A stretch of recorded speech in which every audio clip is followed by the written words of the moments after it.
Welcome to Outside Ourselves, a show featuring conversations that remind us faith isn't something we do, it's something we receive. Today we are chatting with my dear friend, Gretchen Ronnevik. Gretchen is the author of the book Ragged: Spiritual Disciplines for the Spiritually Exhausted, and she co-hosts the podcast Freely Given. One thing that you should know about Gretchen is that she is someone who thinks deeply about everything. And that translates to the way in which she communicates. And I think that's something that you will pick up on during today's conversation. She is thoughtful, kind, and gracious, and I'm so grateful for her willingness to give us a preview into her research on the topic of the patience of God.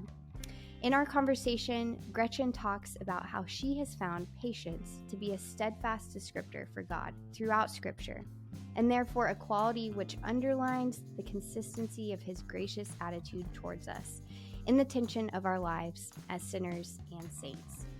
Patience, Gretchen tells us, isn't as much a muscle to be flexed as it is a reality we experience as Christians, a reality given by a compassionate and enduring God who is slow to anger and quick to forgive. And that patience allows us the freedom to reorient how we view our neighbor, trusting that just as God is patient with us, he will be so with those around us. Trusting that God will answer us, perhaps not in our time and with our answers, but with answers that are meant for our good nonetheless. Thanks as always for listening. Enjoy today's show. Gretchen, thanks so much for joining the show today. Yeah, thanks for having me. It's always fun chatting with you. I'm super excited you're here today. For people who don't know, Gretchen wrote a wonderful book called Ragged a couple of years ago now, right? Has it been out Yeah, it came out 2 years? May of 21, so last year. Last year. Okay, so for over a full year. And Ragged, her first book, is on spiritual disciplines, but currently you are kind of in the middle of researching and thinking about another book, which I don't want to, give away the whole book, but I'm interested in the topic that you are looking into, which is why we're here today. So could you tell us a little bit about kind of what you're looking into and what you have been finding out in your research? Yeah, I writing a second book is really hard because the first one I wrote in my head for quite a long time, but just the very idea of patience is what I'm studying. It kind of came out of a weekend retreat that I was writing for a church that was having me come back to speak at their women's retreat again. And they wanted me to talk about living in hope. And I started looking up all of the verses in the Bible on hope and the context um, surrounding every single time the Bible talked about it. And what I found in the big picture of the redemptive story in the Bible, kind of like a tapestry, I was following that thread of hope, and twisted along with it in every single instance was the topic of patience. Hmm. And so then I asked a lot of questions. I kind of recoiled a little bit because patience is something that I associate with as, I don't know, like when you're a kid and your mom is just like, have patience, and, you're kind of waiting for something you want to happen. And um, something I try to teach my kids, but normally it's, shouted in a very angry way of, be nice, have patience, and Yeah, it's yeah, one of those things where I really struggle with it. And so I yeah. started asking some maybe uncomfortable questions of, um, is my lack of patience or the unwillingness of patience, is that affecting my hope or my Hmm. experience of hope? And so I started researching kind of the relationship between those two, the relationship between patience and hope. And it's taken me down a lot of rabbit trails. Yeah, And so it's been an interesting study, and I'm not sure if I'm quite there yet, but it's been yeah. fun. That's great. Can you talk a little bit? I'm curious about that specific relationship between patience and hope. Can you tell us a little bit more about what you mean by that? I'm assuming it's kind of is it is it directly tied to like our hope in God, or are you kind of talking more broadly, like just hope and patience Yeah. in general? I think specifically the hope that we have in Christ.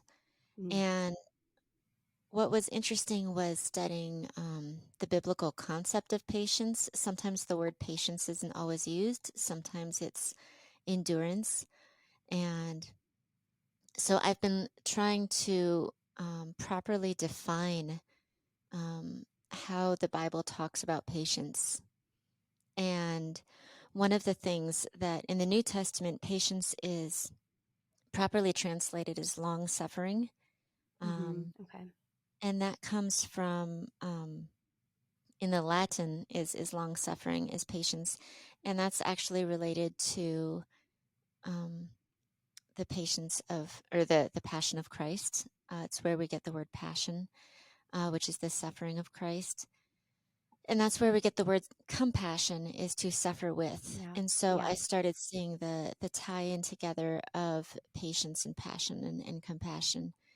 And so, but that's in the Latin Vulgate. And so then I started looking at Greek to see how they had, how the Greek defined patience.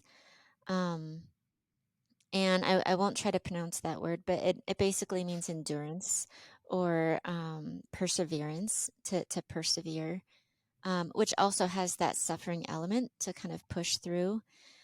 Mm, Um, and so I was wondering, okay, does Greek have that same connection between patience and compassion? Compassion in Greek basically means your insides are moved, or your yeah. organs movement, just like really deep in your gut, you're moved towards something. But in Hebrew, the word for patience is hilarious. Actually, it means to have a really long nose. Hmm. And so, because the nose is the seat of anger, kind of like if you're huffing and puffing and really angry. And so, to be able to hold your anger, to hold your, is to have a long nose. Hmm. And so that is how, because that's just the descriptor for that. Um, the word for compassion in Hebrew, I got this from Chad's Unveiling Mercy. Um, Rahum, I don't know how to pronounce that again. Um, but it means to surround or internalize someone, almost to womb someone, to take them into your Hmm. womb. Hmm. And that was really profound to me. And as I've been looking for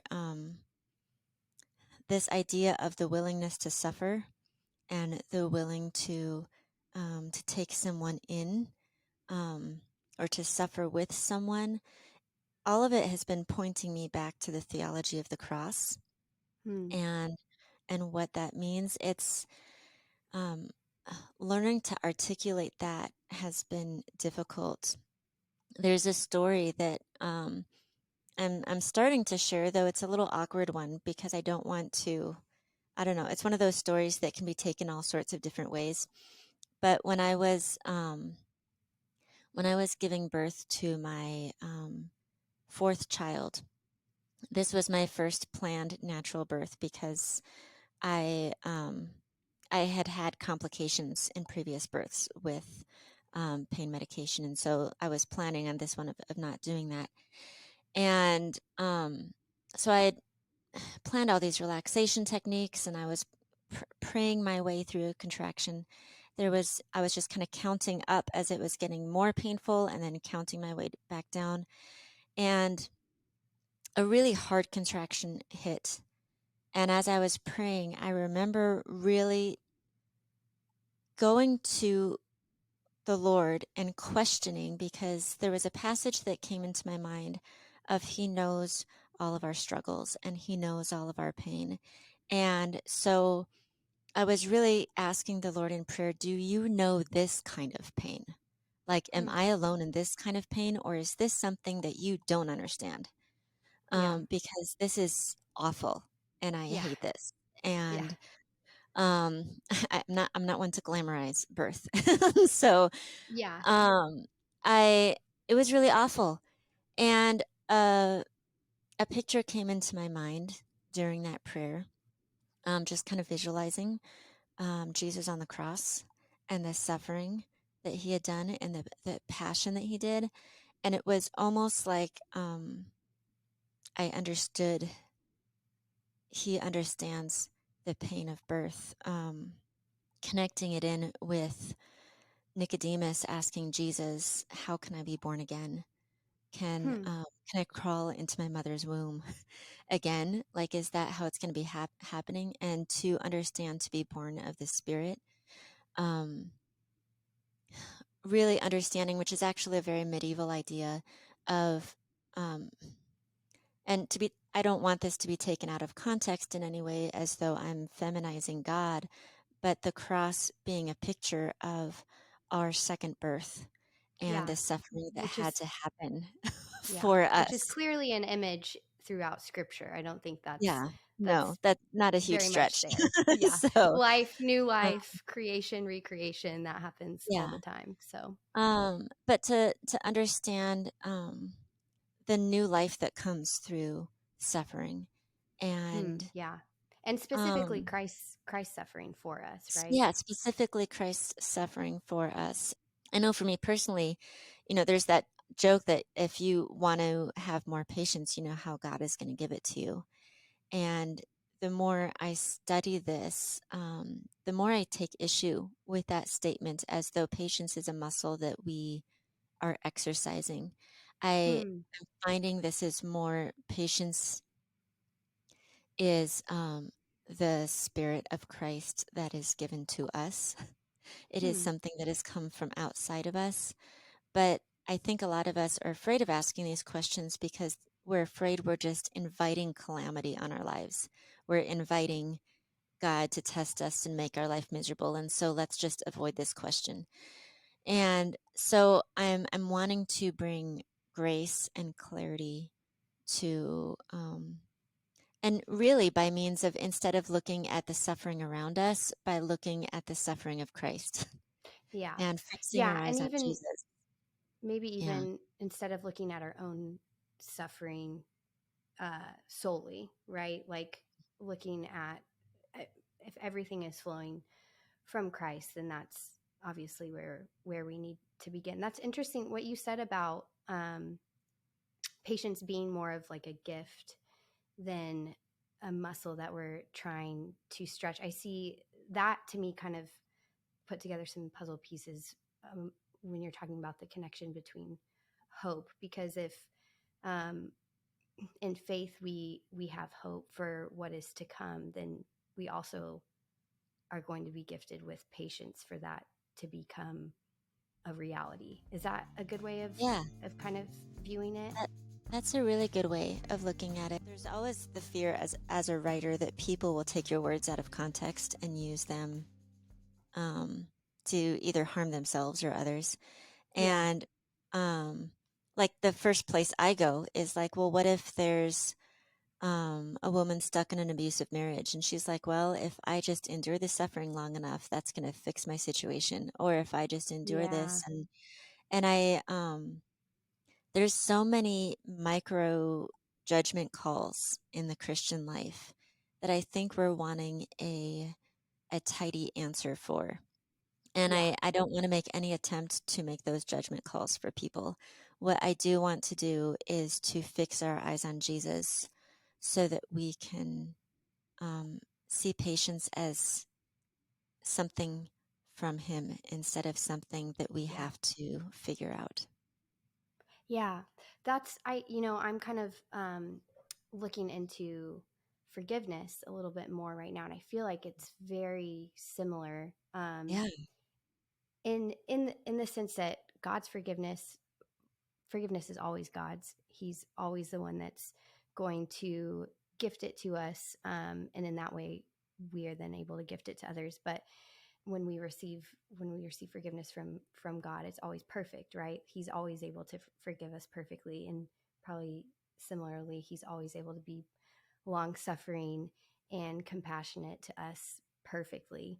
And yet, when we then do our best to emulate those characters to those around us, in the horizontal realm, we know it's going to be imperfect. And that might come from kind of what you're talking about, all of these little Mhm.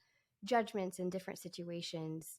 Um, or it could very much come from our own sin, and our own unwillingness and inability to do those things perfectly. So I think that's always it's always good for that to kind of be the context in which we talk about these things, and to try, I think, like what you're saying, not be super prescriptive all the time. Mhm.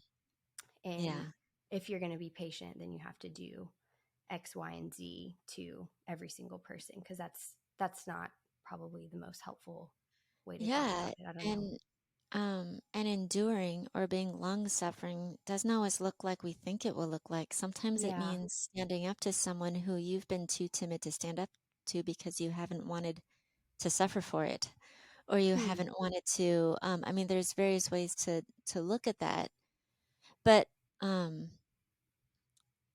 yeah, I lost my train of thought there. Well, can you Sorry. tell that makes me like, could you, is there like a, I don't know, this might be hard to do. Is there an example of that? Like, if you said it could look like standing up to someone rather than kind of like, I'm guessing, taking um, Well, I mean, something, what would that look like? look at the Apostle Paul and the Judaizers.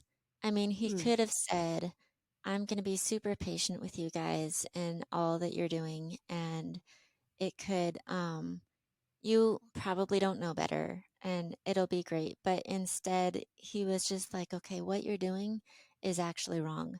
And Paul Hmm. suffered for a really long time for saying that. Yeah. So I think there's different ways that you could um, make claims about that. There's the doctrine of vocation, where we are God's mask to other people, and that is good and it is right. And how my sin often twists that is to, instead of thinking that I am the mask of God, I am God, and I am God, and I can do Yeah. what God is Yeah. actually doing. And so there's an enormous amount of humility that is,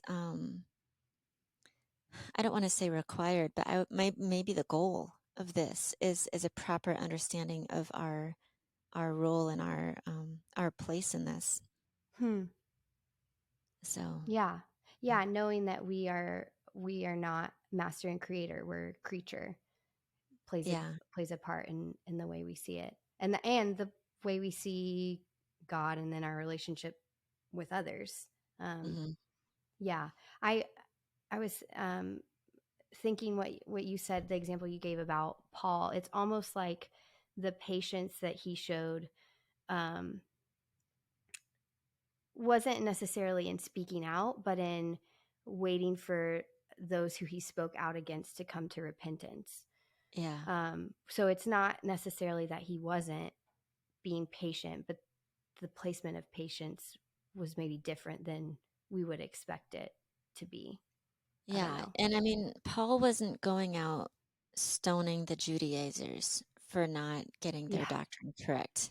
I mean, there was an element of patience to him, of just um, saying what was true and receiving the ramifications of that in our sinful world. Yeah. Why do we need a patient God? Like, why is that so? Why have you found that so awe inspiring? Because I think that's maybe a character or a characteristic of God that we don't, I don't often go to right away. So how has that kind of changed how you see God and yourself? Well, I think we hesitate to talk about a patient God because, um, I don't know. for lack of a better term, marketing and evangelism of just like Hmm. there's this whole there's this whole marketing is the best term I can think of it of you don't know if you're going to wake up tomorrow. You don't know if this and this and this, and you don't know if count the days and come to Christ right now. Don't hesitate. Um, kind of almost like I I kind of I kind of envision a high pressure altar call. Um, a high pressure altar call is not the time to talk about a patient God, because it's just Yeah. not, it doesn't feel effective to that, Yeah. um, of a God. And we were talking a little bit before we started recording. There's a whole time element to this that is another Mm-hmm. rabbit hole I'm going down of um, if God is living in eternity and we are living in a very limited time and Mm-hmm. live in the restraints of time. Yep. Um, how does that play into it? And I'm trying not to go too deep into the philosophies and philosophical metaphysical rabbit hole on that, and trying to keep 2 feet on the practical ground. Yeah. And um, and probably like scriptural, because I'm sure yeah. there's a So whole there's a whole world. yeah, a whole world out there on time. Yeah, there's a whole world discussing time. And Yeah. so, but there's a lot of theologians who have discussed this, and there's a lot to be said.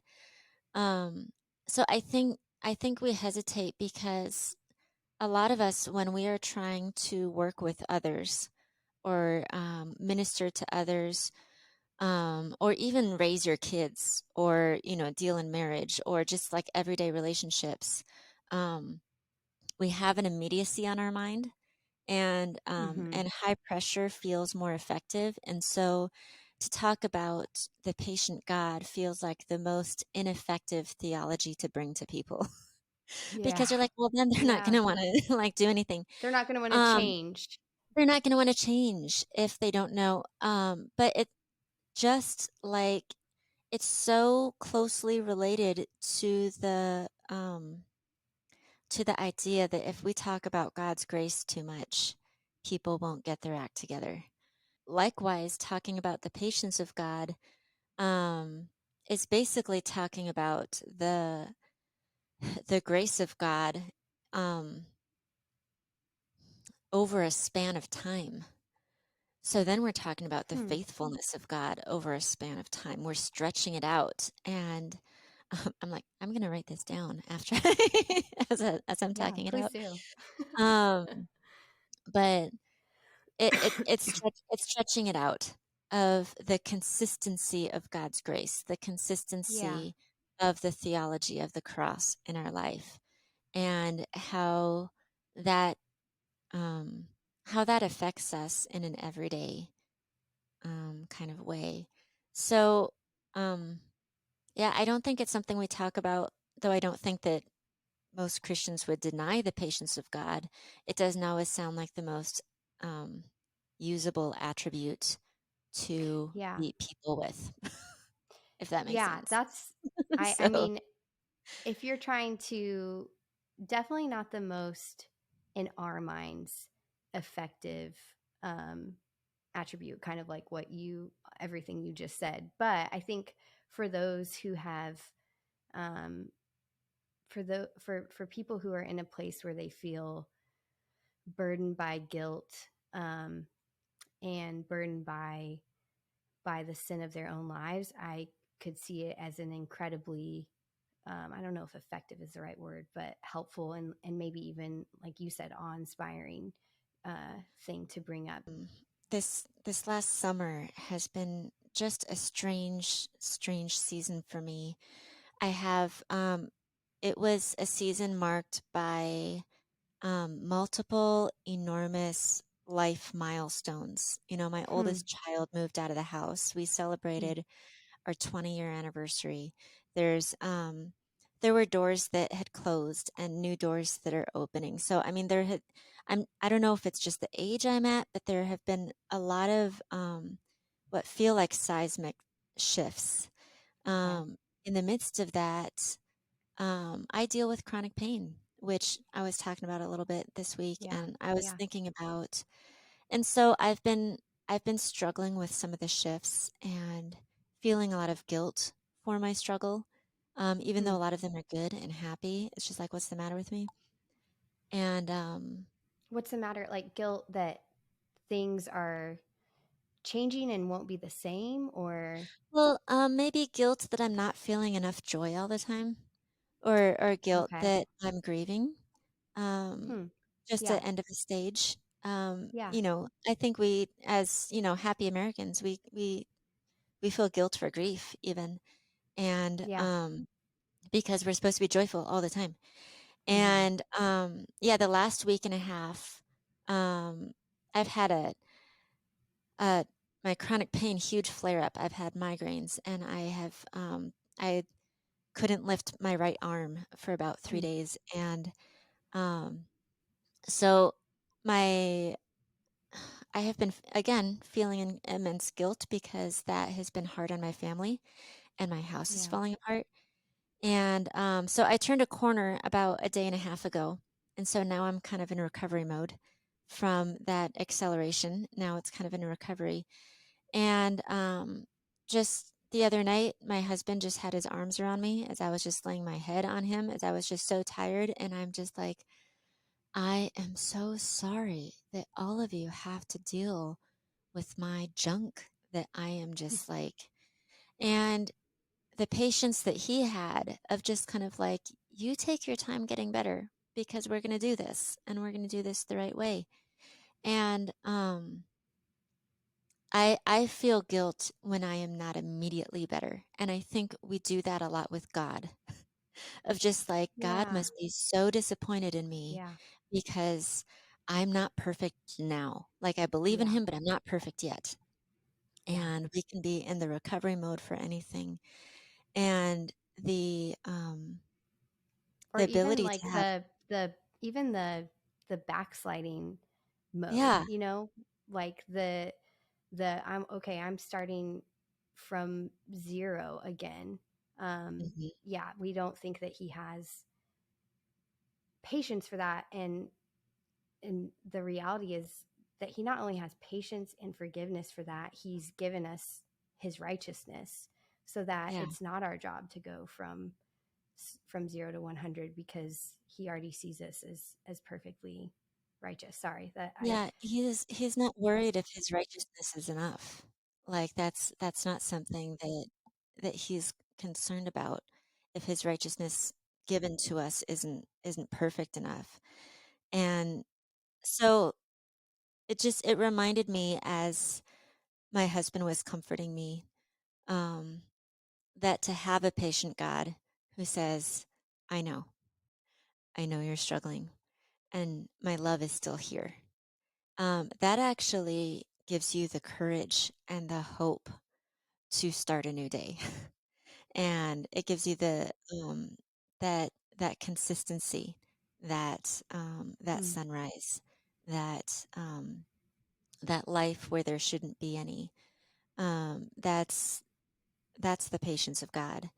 And so hmm, um, it's a very healing thing. I think, especially in there's I think the current generation talks a lot about trauma, talks a lot about healing, yeah, talks a lot about,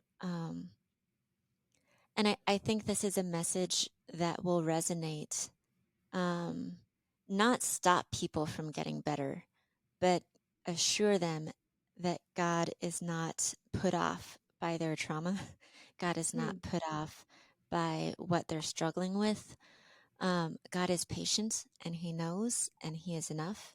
And instead of enabling people to just say, okay, I don't need to do anything, I truly believe that's the message that gives them courage, yeah, um, for the next day.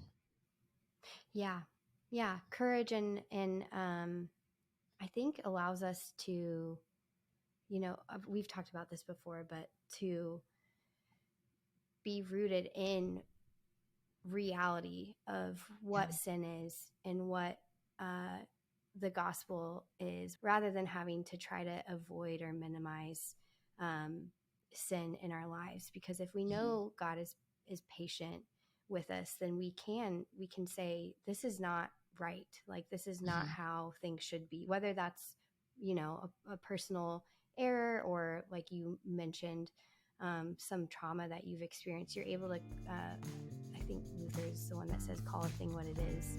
Yeah, calling a thing what it is one of my favorite parts about Lutheran theology, and Yeah, mostly because rooting yourself in reality is, I don't know, there's all these, especially when it comes to hope, there's all these cliches.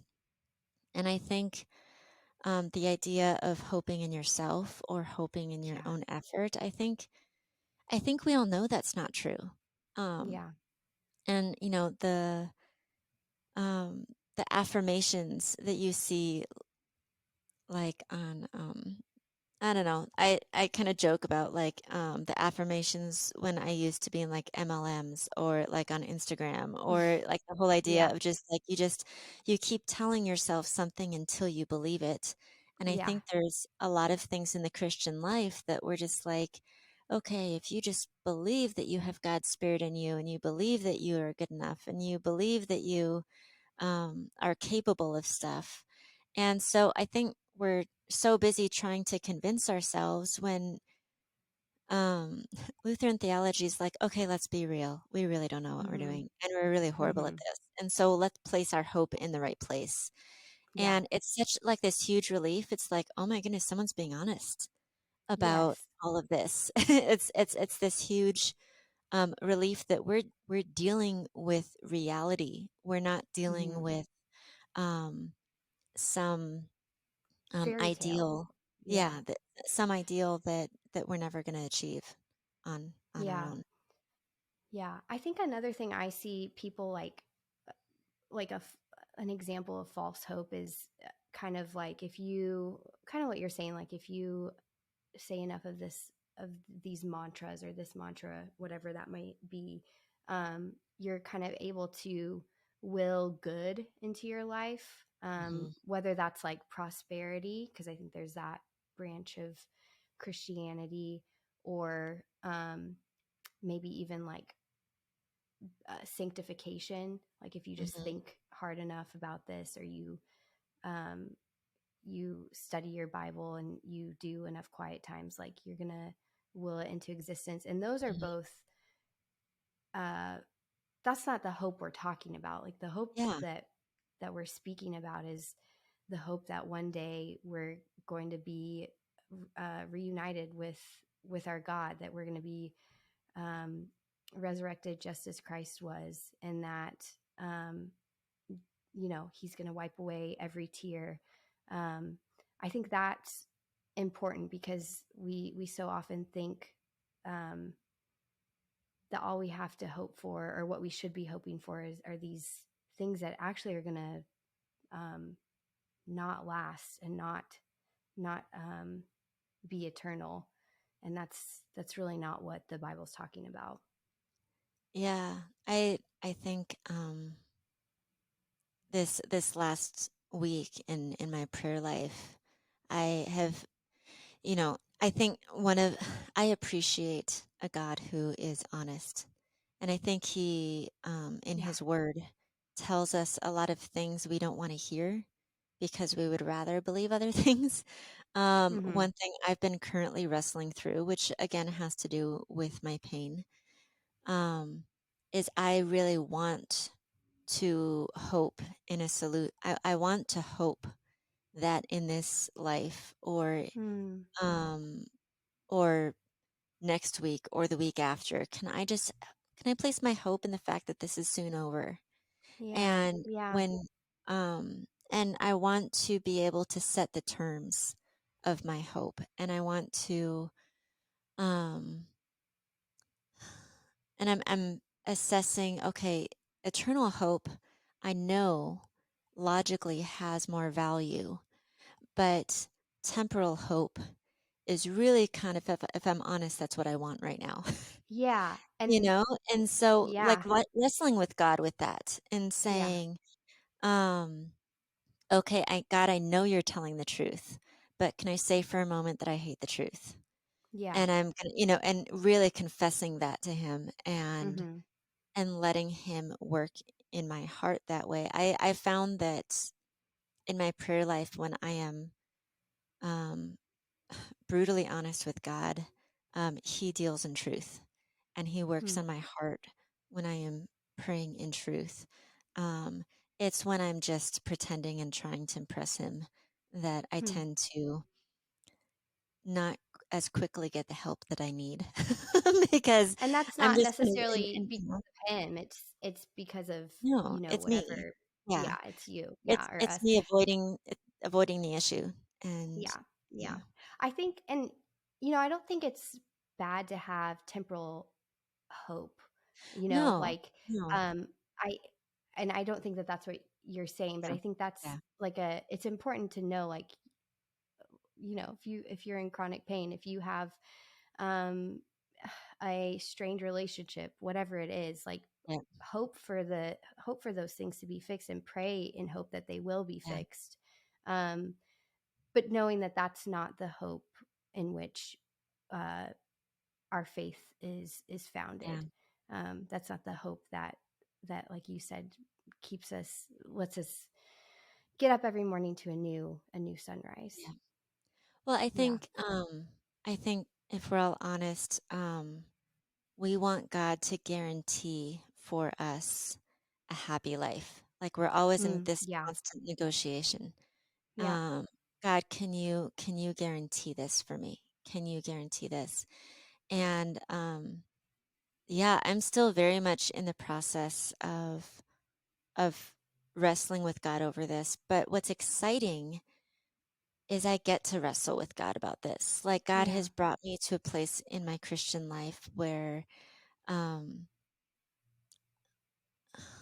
I don't know if this is I don't know if this is the right term for it, but I'm almost excited, or at least I can trust in the fact that he can handle my hard questions. There Yeah. was a time, I remember talking with my friend Katie, who I do a podcast with. Yeah. We were talking about the end of the book of Job when God is asking all these questions. Like Job basically like loses his temper on God and Hmm. says, I demand an audience with you. And and God said, all right, gird up your loins. Here you go. We're going to ask you some questions. And I was talking to her about this was probably a year or two ago. And um, and I said, well, and God responded, really angrily to Job. And she's like, why do you read God's voice in an angry tone there?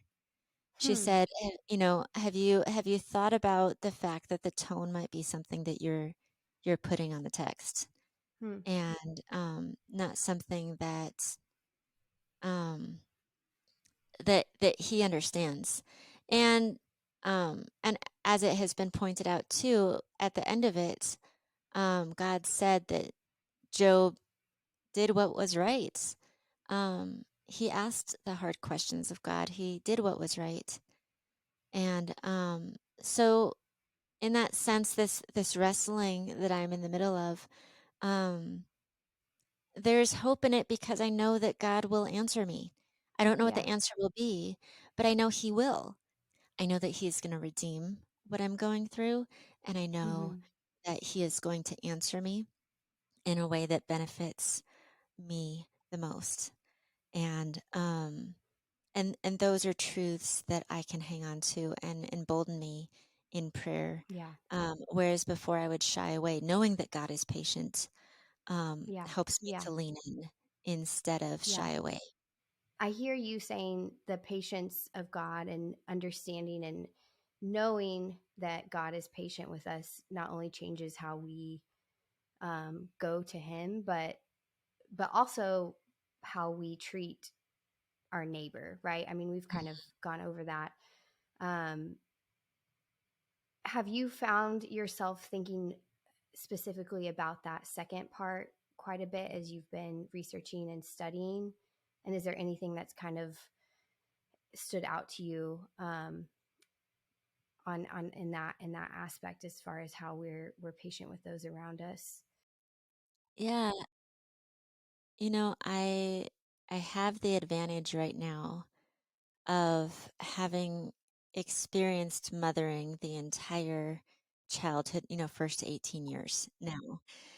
And there's a benefit to like getting through the newborn stage the first time because the second Mm-hmm. time you know how short it is. And Right. there's a benefit to getting through the toddler stage because you know that like some of the stuff they grow out of. Yeah. Um, there's, I remember, so my oldest is in college now, and there were some rough teenage years um, where um, we didn't get along super well because we had Mm. different views on on grace and extending it to others and all these things. And what was ironic about it was I had no grace for her when she had no Hmm. grace for one of her siblings. And Hmm. so when we were coming out of that stage, we had had several conversations to talk about and apologize to each other for that season. When she came out of that was she's like, Mom, I need you to allow me to have a bad day Hmm. because you were so scared that I was going down a wrong path that like you came down hard every time. And so like now with like my next kids, when they are having hormonal teenage days, I can be like, "Oh, they're just having a bad day. It'll be fine Yeah. tomorrow." Yeah. And like not exploding at them Yeah. for having a bad day. Yeah. Um, does that mean that I'm more permissive and the rules have changed in our house? Absolutely not. It means I'm understanding that they're struggling with something too. I think it Mm-hmm. brings about some compassion to it. It doesn't change the rules, but um, it has me approach the situation very differently, Hmm. knowing that some people are just having a bad day, Yeah. even kids. And yeah. Yeah, no, I think that is such a good example. I feel like that holds true throughout. I mean, I only have toddlers and babies right now, but Yeah. I feel the same way. It probably makes a big difference when they can vocalize, like, please let me have a bad day Just kind versus, of like you know, because it's I so find myself different. with the same thing, the baby's not sleeping or whatever, and I can't figure out why. And it's like, oh no, he's never going to sleep again. When in reality, it's just that It's just a it's maybe not phase. a bad day, but it's just a phase. It's just a phase. Yeah. Yeah, I think that's such wise advice, specifically for parents, but I think it also transcends to other relationships Yeah. um, Well, as and well. So that's God. God remembers that we are dust, and that is a yeah. huge comfort to me. Hmm. And so, Yeah. in my patience with others, remembering that they're dust, it's Hmm. kind of that low anthropology that Yeah. Dave Zoll talks about. Remembering that we're dust, I think that's something that facilitates a lot of patience in us Yeah. because we're not expecting people to be God or to act more righteous than they are. Yeah. Um, but there, I think the self justification or the sense of justice rises up in us so quickly, and so again, that's where um, that tension is, and that's where we need a lot of wisdom. Hmm. Um, which again is another name that's a personification of Christ. We need Yeah. Christ. Yeah. So, Yeah. yeah. Well, I think that's a perfect place to end. Thank you so much Yeah. for chatting today, and I'm looking forward to whatever you're going to come up with, whenever that may be. Um, so thank you for your Ironically, a time, book on Gretchen. patience is taking a long time. So, We will persevere, though. We will endure until the book on patience by Gretchen Ronnevik comes out. So thanks for giving us a little preview on that. I learned a lot today, and as always, I'm so grateful for the time to chat. Thanks, Gretchen. Oh, thank you. Outside Ourselves is a 1517 podcast. To learn more, please go to 1517.org/podcast, where you can view all of our podcasts, including Gretchen's, freely given. If you have enjoyed Outside Ourselves, I would really love if you could give us a 5-star rating wherever you're listening to podcasts, whether that's on Spotify or Apple Podcasts. It's something that you can do super, super quickly, and it really does help other people find the show. Thanks as always, and we will see you next time.